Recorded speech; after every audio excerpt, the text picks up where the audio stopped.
Under a bill being tabled today, landlords will no longer be able to evict tenants without reason, but they will be handed more powers to remove antisocial tenants. Housing Secretary Michael Gove said the change would tackle the injustice in the private sector and create a quality, affordable and fair housing system for all. Well, it comes as Sir Keir Starmer vows to make Labour the party of house building with a pledge to build homes on the UK's greenbelt.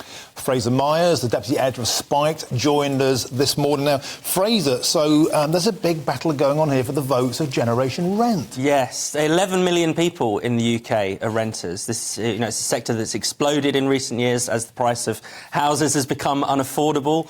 Lots of young people, especially, unable to get on the housing ladder. And when you're a renter, you are pretty powerless. You can be, at the moment, evicted for no reason. Some of the other measures in this bill will let you request a pet, but also, meaning you can't be evicted for having children. I've got a friend who, when she fell pregnant, was told she's got to get out. You can't stay in this flat anymore.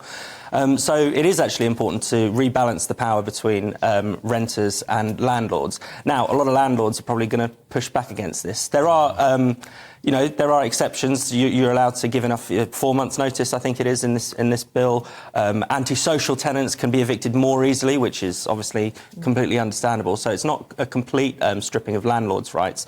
But perhaps they're the more typical Tory voter, so it'll be interesting to see the politics. Yeah, it's interesting. There are allegedly still loopholes or workarounds for landlords. Some suggestion, and it depends which way you view this. If you are a landlord, perhaps it's a good thing you've still got the chance to evict tenants by basically finding a workaround, which would be, for example, raising rents to an unaffordable level to get people out that you don't want. That's obviously morally dubious, but there are still opportunities for this to be mistreated. So there isn't going to be anything in the bill to stop landlords from, say, whacking up the rent by 20%, which is actually a very common experience now.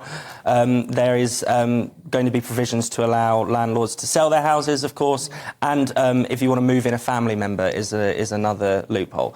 I think people can understand why those loopholes would exist, but will they be exploited? I mean, this is a bill designed, Gove said, to tackle the rogue landlords. I think rogue landlords will always find a way around these laws. But there are some common sense methods in here.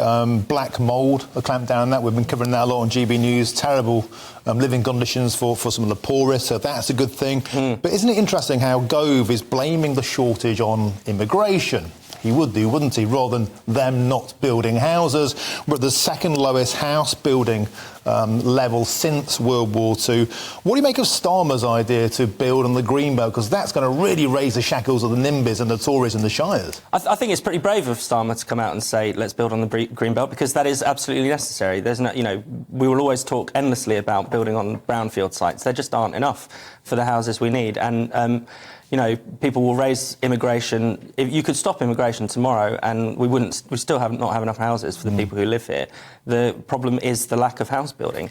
I mean, even if that is true, to someone like me who grew up in a greenbelt area, that horrifies me. And I think that, I would have thought that was electoral suicide, but perhaps in the Red Wall, this isn't an issue. He's obviously made a calculation here. Yeah, I think, a lot of young people who are struggling, particularly with the housing crisis, will understand this, and it's good to sort of play for their votes. The other thing, that maybe Starmer should do this, and maybe Labour should do this, is we do need to dispel some myths about the green belt. A lot of things that are labelled greenbelt are not green and pleasant lands. They're not nice meadows. Sometimes they could be, scrub land, or there are areas of there are some examples in the Times of petrol stations going derelict, but they're technically under greenbelt land, so they're impossible to knock down and build on.